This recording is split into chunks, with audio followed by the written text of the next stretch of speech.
L'ambition vous ronge, les rêves vous hantent, mais l'action, elle se fait désirer. Vous vous perdez dans des labyrinthes de plans minutieux, des projections infinies, attendant le moment parfait, la conjoncture idéale, la bénédiction des astres. Arrêtez tout. Cette paralysie analytique, ce culte de la préparation infinie, c'est le poison subtil qui anéantit des millions d'aspirations chaque jour. Ce n'est pas une caresse que je vous offre, mais un électrochoc salutaire. La clé du succès, la seule et unique, c'est le mouvement. Pointe. Vous l'avez déjà expérimenté, ce carrousel mental incessant, des projets foisonnants, des stratégies brillantes, jamais mises en œuvre. Ce n'est pas encore le bon moment, vous murmurez. J'attendrai d'être plus sûr de moi. Combien de fois? Soyez honnête. Combien de fois avez-vous réellement franchi le pas? Des vies entières se déroulent ainsi, engluées dans l'attente, dans la recherche d'une motivation miraculeuse, d'un capital providentiel, d'une autorisation divine. Attendre, c'est une forme de renoncement masqué, socialement acceptable, mais terriblement destructrice. Et le pire, pendant que vous peaufinez votre plan d'évasion, un individu moins talentueux, moins formé, moins équipé, a déjà commencé. Et il vous dépassera. Car dans cette course effrénée, même en trébuchant, celui qui avance surpasse le génie immobile. Des années passées à côtoyer les plus brillants, à les interroger sur leurs recettes secrètes. Le QI? Les diplômes? Non. L'audace. Ils n'ont pas attendu la certitude, le sentiment de puissance. Ils ont agi. Et si j'échoue, me direz-vous? Et si vous ne tentez jamais rien? Le regret suprême, à la fin de la vie, n'est pas ce que l'on a fait, mais ce que l'on n'a pas osé faire. Le pouvoir ne réside pas dans la pensée, mais dans l'action. La pensée est une ébauche, un potentiel dormant, une promesse sans lendemain si vous ne lui donnez pas vie. Vous pouvez concevoir la cathédrale la plus grandiose, mais tant que vous n'aurez pas posé la première pierre, ce ne sera qu'un château de cartes. J'ai rencontré un jeune homme, un génie, des idées révolutionnaires, des heures passées à élaborer des schémas, des présentations, paralysé par la perfection. Des années plus tard, je l'ai retrouvé, au même point. Même obsession du détail, même procrastination. Le paradoxe, l'abondance d'idées peut devenir paralysante. Croire avoir besoin de plus de planification, c'est avouer sa peur. Et la peur ne s'éteint pas par la réflexion, mais par le mouvement. Vous êtes bloqué par la suranalyse. Il faut commencer, même imparfaitement, même sans visibilité. Le premier pas peut être hésitant, maladroit, incertain, mais il brise le sortilège de l'immobilisme.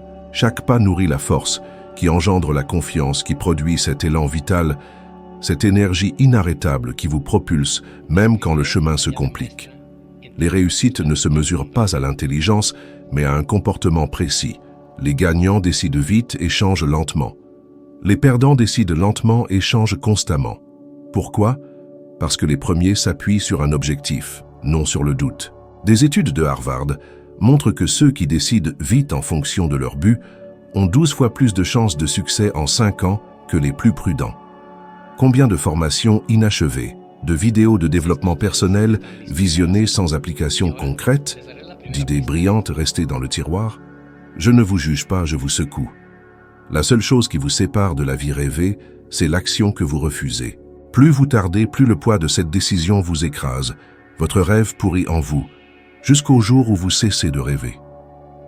La flamme s'éteint, et la cruauté, voir les autres triompher, s'estimant victimes d'une injustice.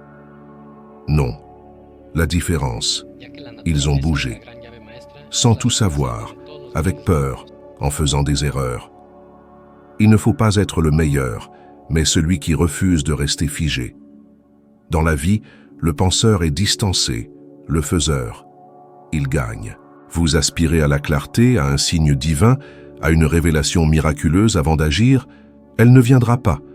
La clarté surgit de l'action, c'est la récompense, pas le point de départ.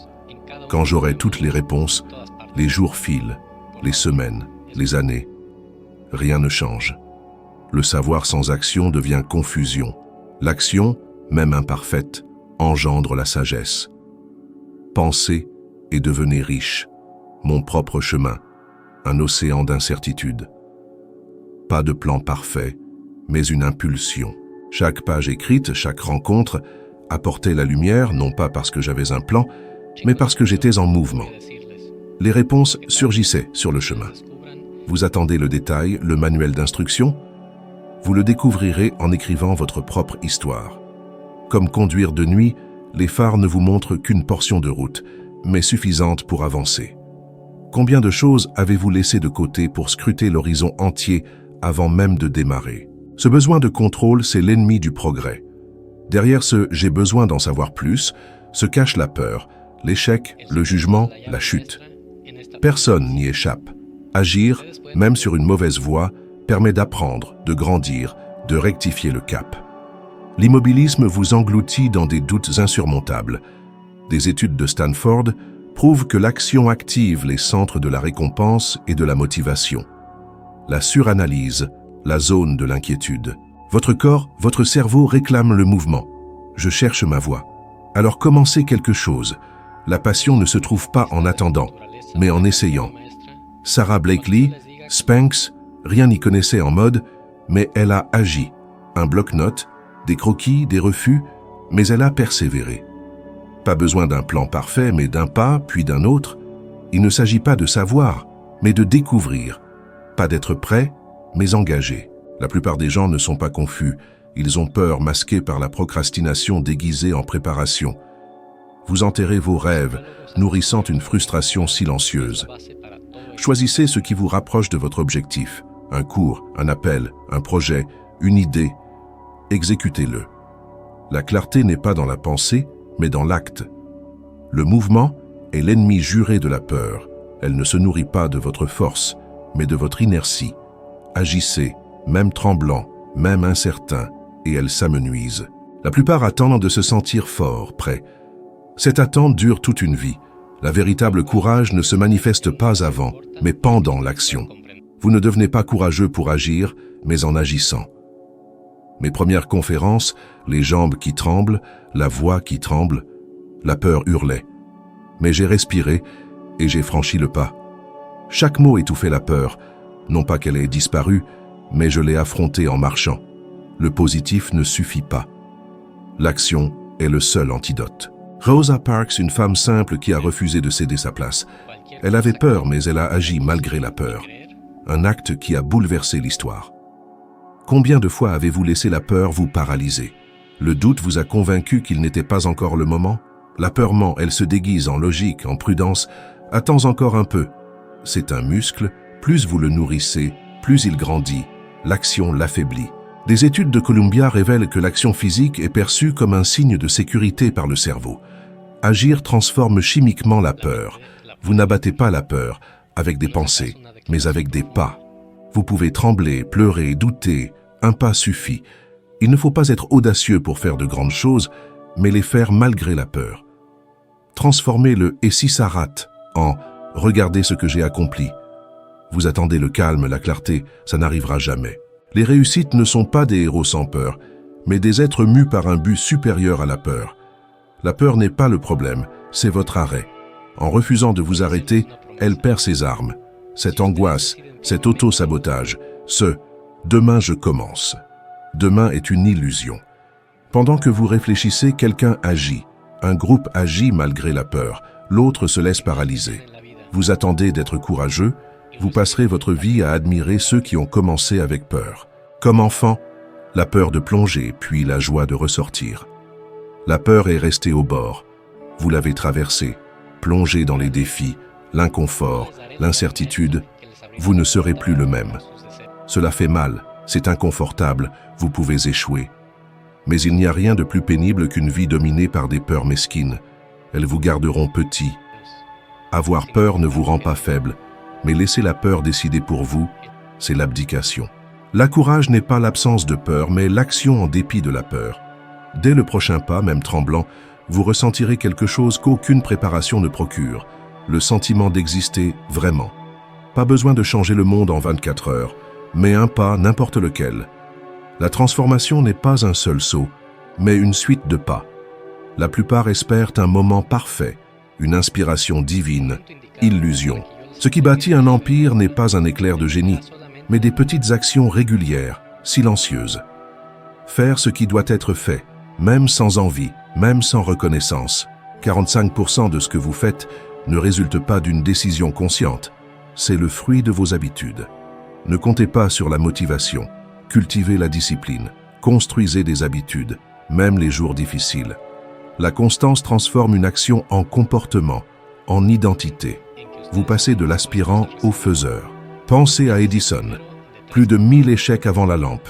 Il a choisi de continuer. Son succès est le point final d'une longue série d'échecs. Voulez-vous changer de vie?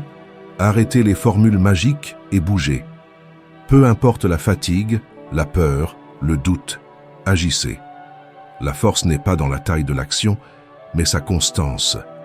Transformez l'action en rituel, l'effort en routine, la discipline en allié. Rien ne vous arrêtera. La discipline sépare les rêveurs des réalisateurs. Il ne s'agit pas de faire beaucoup de temps en temps, mais un peu chaque jour. Commencez avec ce que vous avez, comme vous pouvez.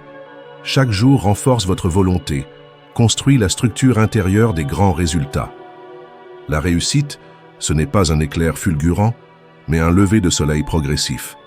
Chaque petit pas, imperceptible parfois, façonne le paysage de votre vie. Imaginez, une pierre, puis une autre, puis encore une autre. Peu à peu, vous bâtissez le solide édifice de vos rêves. Pas besoin de révolutionner votre existence du jour au lendemain, mais d'une transformation quotidienne, d'un infime changement répété jusqu'à ce que le doute s'efface, laissant place à la certitude de votre pouvoir d'agir. Et puis, un jour, la magie opère. L'effort constant, jadis invisible, porte ses fruits. Ce qui paraissait insurmontable devient fluide, naturel, presque effortless. Vous vous surprenez vous-même, métamorphosé. Car la constance ne change pas seulement les résultats, elle transforme l'être même. Vous regardez en arrière, vous voyez les moments où vous avez failli abandonner, ces instants critiques où vous avez persisté, vous constatant plus forte, plus assurée, plus proche de votre objectif. Cette prise de conscience vous infuse une nouvelle énergie, non plus une euphorie passagère, mais une force intérieure, une solidité inébranlable, une vision limpide. La discipline nourrie au quotidien devient liberté. Oui, liberté. Contrôler son mental, ses pulsions, ses désirs éphémères, c'est accéder au pouvoir de choisir ce que l'on construit, ce que l'on accepte, ce que l'on laisse derrière soi. On cesse d'être la marionnette des circonstances pour devenir l'auteur de son propre destin. C'est le tournant. On passe de la pression à la vision. Plus besoin de motivation extérieure, on fait confiance à sa propre capacité à avancer. L'incertitude recule, la comparaison perd de son emprise, la peur s'estompe, laissant place à une conviction profonde. Vous le pouvez. Oui, vous pouvez construire un empire à partir de pas minuscules. Vous pouvez modifier vos habitudes et par conséquent, votre vie. Chaque matin, vous pouvez choisir. Aujourd'hui, je donne le meilleur de moi-même. Cette décision, répétée avec détermination, forge un avenir nouveau. Peut-être que personne ne remarque vos efforts silencieux, personne ne vous applaudit. Mais un jour, les résultats parleront d'eux-mêmes. Et ce jour-là, vous ne direz pas « j'ai eu de la chance », mais « j'ai travaillé, j'ai persévéré, j'ai fait un choix chaque jour, j'ai agi ». Tout a commencé par une simple décision. Ne plus attendre, ne plus remettre à plus tard, ne plus dépendre du moment idéal. Tout a commencé lorsque vous avez compris que la seule barrière entre vous et votre rêve, c'était de commencer et de continuer. Chaque jour. Même si cela semble peu, même si cela semble lent, même si personne ne le voit. Vous le verrez, vous le sentirez, vous le récolterez. Car telle est la loi de la discipline. Elle ne déçoit que ceux qui la déçoivent. Votre avenir ne dépend pas de l'ampleur de vos actions aujourd'hui, mais de leur constance. Le secret n'est pas de tout faire d'un coup, mais de ne jamais s'arrêter. D'agir chaque jour, même un peu, même silencieusement, même si personne ne le remarque. Car la discipline quotidienne est ce qui sépare ceux qui rêvent de ceux qui réalisent. Si cela a résonné en vous, si cette flamme s'est allumée, alors ne vous arrêtez pas là. La suite vous attend. Devenez un peu meilleur qu'aujourd'hui. C'est ainsi que la transformation s'opère. Un peu mieux aujourd'hui, un peu mieux demain. Jusqu'à ce que vous vous regardiez dans le miroir et que vous ayez du mal à reconnaître votre ancienne version. Merci d'être là. À très bientôt pour la suite de notre aventure.